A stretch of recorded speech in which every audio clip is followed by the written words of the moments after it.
Good day, or good morning. My name is Jesse.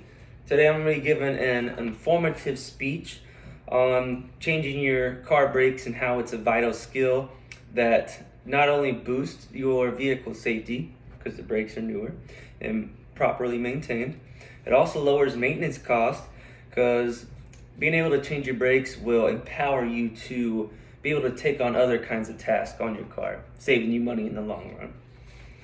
So, uh, we're going to talk about first what kind of tools you're going to need to change your brakes. Um, we're going to talk about how you're going to do it, and then the safety precautions to changing your brakes and some of the gotchas to doing it. So, first, you're going to need an assortment of tools. Some of the tools you're going to need are a jack stands, and a tire iron. So the jack and jack stands are their purpose is to lift the vehicle, and because they can lift the vehicle, they can maintain the vehicle's weight. That's how they're able to lift the vehicle. Now the jack will do the main lifting. You put the car under the jack, you jack it up, and the jack stand serves as a fail-safe in case the jack fails. So you jack the car up with the jack, you'll put the jack stand right next to it, and then you can release the jack, and the jack stand acts as a leg for the car, keeping it elevated. You're also going to need a tire iron, which is a tool designed to remove your lug nuts from your car, so you can take the tires off, because that's how you're going to access the brakes. Now, most cars actually have a tire iron and a jack in their trunk or in their back seat based off the make and model. Every car comes with them equipped, because say you're on the road and you need to change a tire, it has those readily available for you. Now, in addition to those tools, you are actually going to need a wrench set to actually break loose some of the bolts holding everything together. You're going to actually need new brake pads, because that's what we're changing in the first place. And a little bit of brake fluid wouldn't hurt either. And I'll go into that in a minute. Let's rewind back just a little bit. Now, I talked about how being able to change your own brakes, you're going to be able to do your own car maintenance, and then you'll be able to tackle more things out on your own. Just a little key takeaway from that is, according to AAA Automotive, brake pads alone can cost up to $300 per axle, so a front and a back. So that's $600 per car. A lot of these sources I got were a little outdated.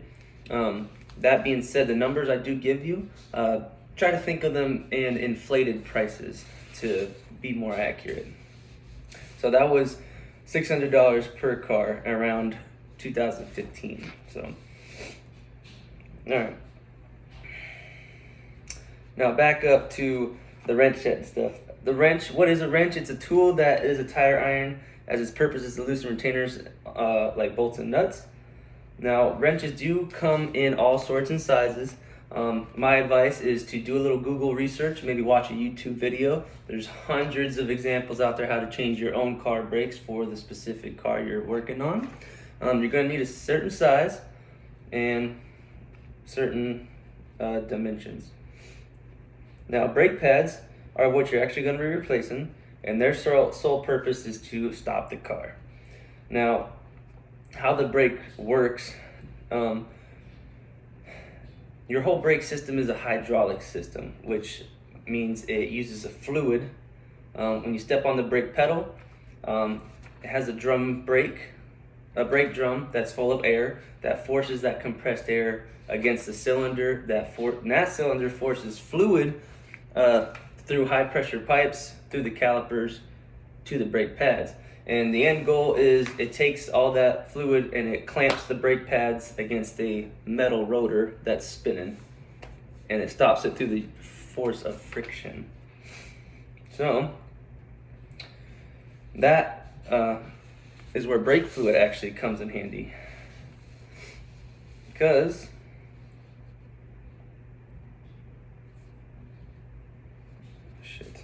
actually, that's where brake fluid comes in handy. Because when you're changing your brakes, it's always good to bleed the brakes and top off the brake fluid on the brakes.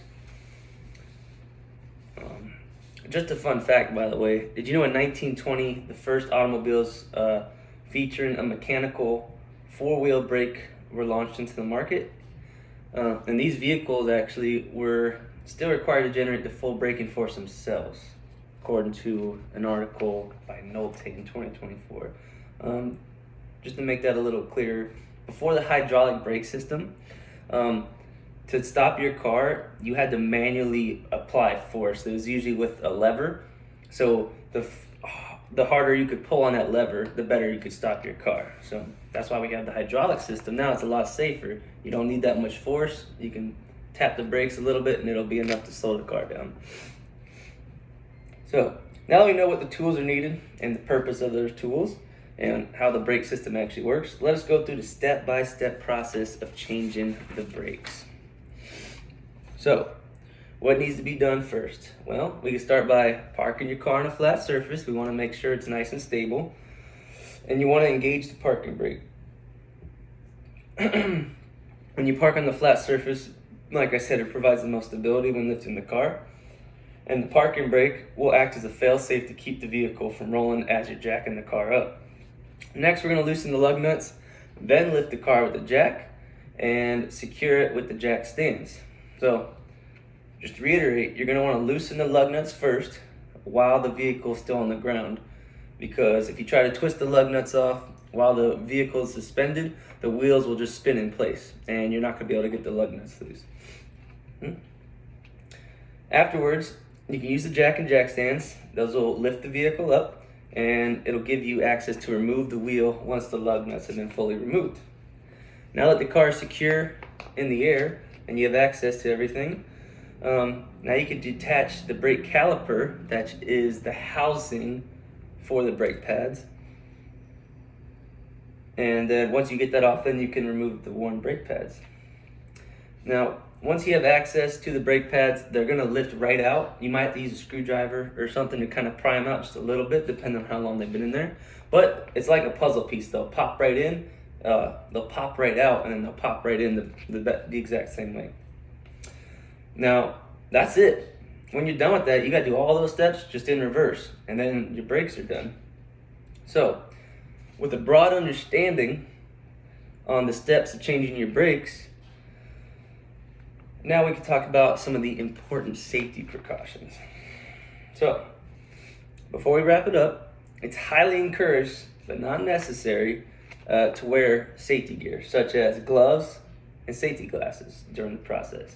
Just a little background. I work on cars a lot. Sometimes when you have a tool on a car, say you're trying to twist a bolt off, pry something open, loosen or tighten something, sometimes this stuff slips, and that's bare knuckles against metal, and you're using full force to pry something loose. It hurts. That's why I wear gloves now, just a little bump guard, because I've torn up my hands pretty good.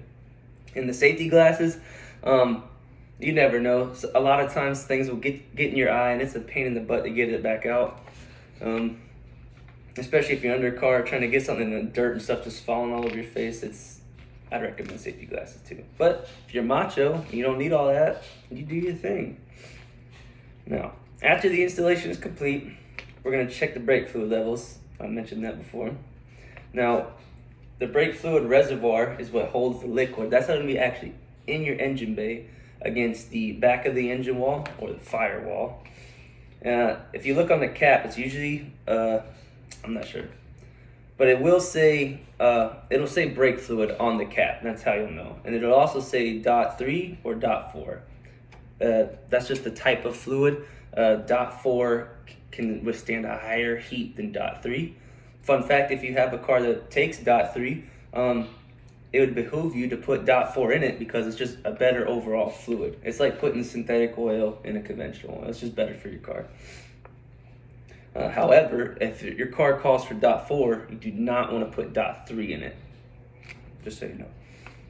So when you test that lid off, it's going to have a min and a max level, and you just fill it to the max. Super simple.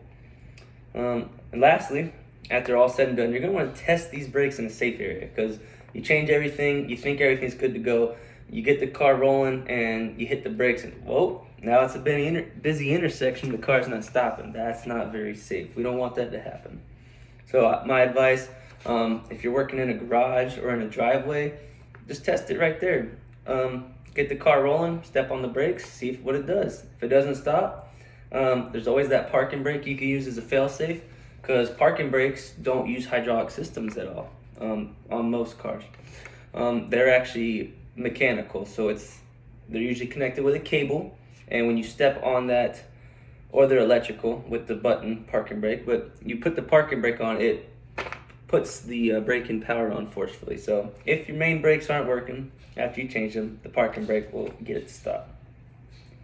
So just to recap, we've gone through the tools needed for the job, the step-by-step process of the job, and extra safety precautions required for the job.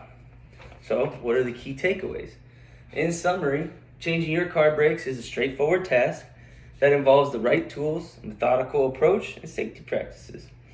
I encourage you to take on the valuable maintenance task yourselves, as it can save a lot of money. And according to a 2015 article by Pell, doing your own car maintenance can save you thousands of dollars every year.